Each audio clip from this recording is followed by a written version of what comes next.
السلام عليكم ورحمة الله وبركاته وأبشر حسن فاونديشن أنا من محمد عبدية دمان ولاalaha meelaan joognaba ilaahay nagu nabad yeelo waxa inoo socotay qisadii asli waxa inoo maraysay diiriye iyo familian Bergman oo Soomaaliya tagay kana soo laabtay hadda waxay inoo joogtaa qaybtii marka goorma ayay isbarteen Linda iyo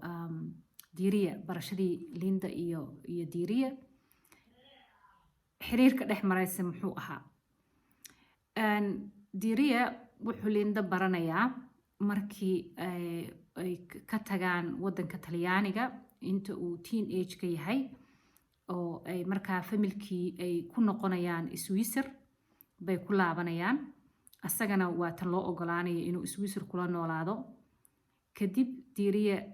Switzerland markuu tago school waxay geynayaan familia Bergman iyaguba dhigan jireen oo ah iskuuladee dadka lacagta leh iyo dadka maaragtay wadanka sare ay dhigtaan ileen familiya kulligood waxay kasoo wada jeedaan maxaa la dhahaa waana hal magaalo la wada degan yahay magaaladu ha weynaato laakiin ummadda inta sare way istaqaanaa iskuuladii iyagaba ay soo dhigan jireen oo tradition ah in ilmo adigu iskuulkaa soo dhigatay awowgaa soo dhigtay xataa ama adeerkaa soo dhigtay aabahaa soo dhigtay in cunugaaga la geeyo marka waxay door bidayaan markaa inay iskuulkaa geeyaan dhaqaalahana ka baxshaan Diiriye halkaa wuxuu kula kulmayaa markaa Linda iyo dhalinyaro kale oo badan oo dee ah maxaa la yiraahdaa dadkii dee wadanka maaragtay dabaqada xoog fiican ku jiray oo ciyaaladooda iskuuladay dhiganayeen ayuu ka mid noqonayaa iskuulka uu marka Diiriye dhiganayay dadka madowga ah way ku yaraayeen waxa adigu ajnabi ugu soo dhawaa oo markaa Diiriye la mid ka ahaa asagu madow dhanba asaga kaga jiray laakiin hindi iyo carab baa ku jirtay Linda waa gabar markaa maxaa la dhahaa familkeedu uu siyaasadda ku jiro oo ay diblomaad ahaan jireen waalidkeed diblomaad yahay ama ahaan jireen oo markaa wadamo badan waalidkeed la tagtay oo maxaa la dhahaa ay diblomaad ka ahaayeen Masar ay muddo kusoo noolaayeen Latin America muddo kusoo nooleed waa qof baratay dadka ajnabiga ah oo maxaa la dhahaa ka duwan dhalinyarada kale waa u malaysay yani inaysan qala ka qabin ama ma arkin oo aysan ku jirin isla weynida maaragta qaab darada ah ee cadaanimada ah laakiin qof isku kalsoon oo qof walbaba dee lana soo dhaqantay dadka oo maxaa la dhahaa wadamada soo aragtay marka waxay saaxiib lilaahi yihiin Linda gabar hindi ah oo maxaa la dhahaa iskuulka ayadan dhigata iyo caruuraha carabtoo kale iyo ajnabiga aad bay isugu dhow yihiin Linda dhalinyarada ajnabiga iskuulka dhigtoo dhan kaligeedna ma aha dhalinyaro kale waxaa jirta oo Lindo kale ah oo ma aragtay sida dhalinyaradan kale cadaanka soocana aan u dhaqmin dhalinyarada kale soo dhaweeyo oo la dhaqma dhalinyaradaas marka uu markaa ku xirmayaa Diiriye oo asxaab la noqonaya oo Linda ay ka mid tahay iyo ninka Linda ay caruurta u dhali doonto isguursan doonaan buu ka mid yahay dhalinyaradaas ka mid yahay sidoo kalena waa dad is yaqaana oo ma arkin oo gashloosana Gesellschaft bay dhahaan Jarmalku waxaa jira kulubyo iyo meel aadan geli karin oo ma arkin oo dad isku xiran kaliya loo ogol yahay sida maxaa la dhahaa golf club kale ama maxaa la dhahaa tennis club kale ama meelaha waxaa jira xataa ma aragtay kafeega laga cabo oo lagu leeyahay waa gashloosana Gesellschaft oo macnaheedu wax kale ma aha adiga qofkaagan caadiga laguma ogola dad waxaa gala kaliya la yaqaano marka meelahaas oo dhan Diiriye dekaar buu u haystay waayo maxaa la dhahaa familka soo koriyay oo maxaa la dhahaa hayay ayaa ahaa dad memberka ah dadkan oo la yaqaano magac ku leh meesha marka meel walba waa u furnay Diiriye marka dhalinyaradan way isbaranayaan kulubyadii buu ka mid noqonayaa meelo badan bay familkii albaabo badan bay u furayaan Diiriye marka Linda asagaa dareen u qaadaya muddo dhan maxaa la dhahaa maadaama qoftaa ay tahay ma aragtay uu si kale u arko oo inay ka duwan tahay dhalinyarada kale gabar aad u qurux badan oo maxaa la dhahaa dee cadaankii dhalinyaradii cadaanka ahayd laftirkeeda ay ishu ku haysay taa gabar blonde ah dee indha maxaa la dhahaa blonde ah leh mise blue bay ahayd maaqa waxay leedahay adu calaa kulli xaal dheer oo top model u eg weeye Linda oo maxaa la dhahaa dhalinyaradoo dhan dee ishu ku wada hayso marka diiriya wuxuu bilaabayaa marka inuu maadaama uu ahaa nin dee markuu baadiye joogayna gabayada bartay oo gabayaa iyo geeraar yaqaanay markuu halkan yimidna dhinacaas maxaa la poetish bay dhahaan jarmalku iyo filosofiyada iyo teeda kalena wadankan jarmalka ama luuqadda jarmalka waxaa la dhahaa waa luuqadda waxay dhahaan maxaa la dhahaa dishta undenka ya dadka fakara iyo dadka maaragtay garaara ama gabyaha baa lagu sheegaa luuqadooda marka luuqadana wuu yaqaanaa luuqadii jarmalka ahayd maadaama familkan ay soo korayeen way bareen luuqadii talyaaniga wuu yaqaanaa diiriya luuqado badan buu laftirkiisa ku hadlaa iyo luuqadii faransiiska wuu ku hadlaa luuqado badan buu ku hadlaa calaa kulli xaal wuxuu u qorayaa geeraaro iyo gabayo iyo dee ammaan iyo wax walbo dee gabar dhalinyaro ah ay jeceshahay inay maqasho marka waqtigii waxaa lasoo gaarayaa iskuulkii dee maxaa la dhahaa sare uu dhammaanayay oo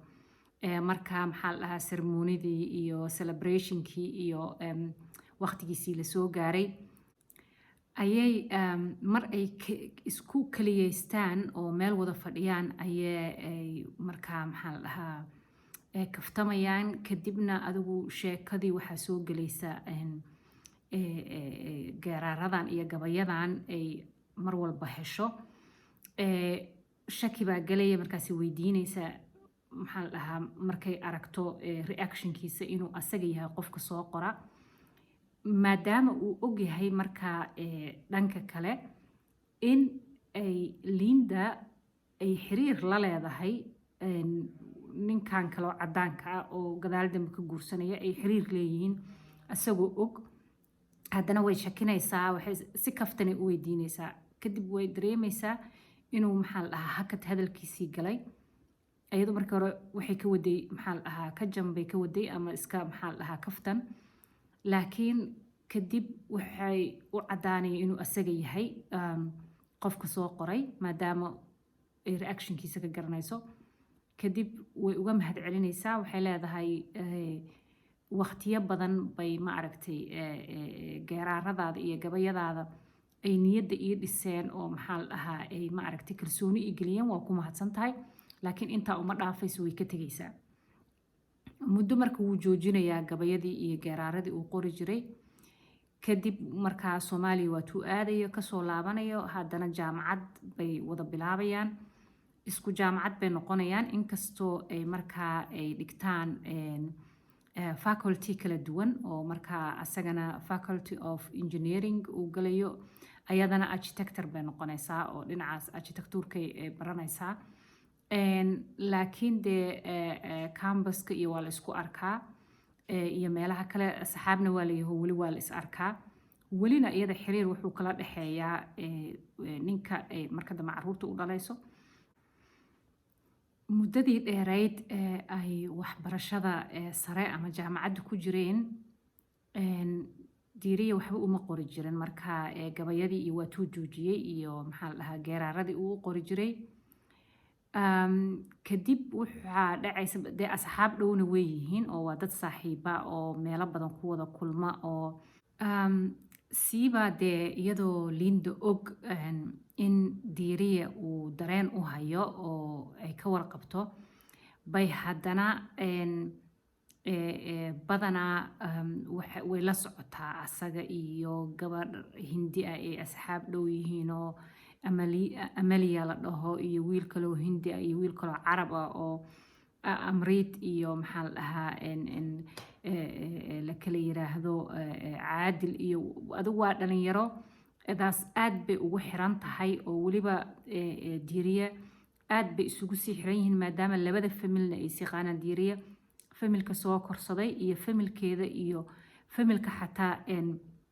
wiilkan ay iyada xiriirka kala dhaxeeyo oo asaga laftirkiisa maxaa la dhahaa Switzerka ah waxoo dhan si fiican baa la isugu xiran yahay oo si fiican bay asxaab ula tahay oo ula socota iyadoo og inuu dareen u hayo haddana saaxiib dhow bay ka dhigatay oo 24 saac ma aragtay waa la isku xiran yahay. diiryataas dee dhamac weyn bay ku tahay waayo maxaa la dhahaa dareen buu liinda u hayaa iyadana dee maxaa la dhahaa interest uma hayso. marka muddo kadib oo waxbarashadii dee gabagaba iska soo noqotay oo waxbarashadii jaamacadda soo maxaa la dhahaa dhammaanayso ayaa waxaa dhacaysa in liinda ay ogaato in dee wiilkan xiriirka kala dhexeeyo uu dumar kale xiriir la leeyahay oo gabdho kale uu xiriir la leeyahay ay ogaato maadaama uu yahay nin handsome ah laftirkiisu diiriya laftirkiisu waa nin handsome laakiin dee liinda ninkan bay markaan la haysataa maxaa la dhahaa reerar lacag lana ka dhashay dumar kaloo dee iyagu waxoo dhan lacag waa wada leeyihiin laakiin kulleyba dee dumar badan buu markaa maxaa la iyadana wayna ogtahay in dumar badan asaga laftirkiisa raajiciyaan haddana way ku gashay laakiin kadib ay ogaanaysaa dee inuu ma aragtay uu been u sheego oo maarkin oo dumar kale ay meeshii ku jiraan markaa way ka haraysaa oo waxaa imaanaysa in xiriirkoodii uu markaa halkaa ku hakado oo maxaa la dhahaa liinda qalbigu markaa wax noqdo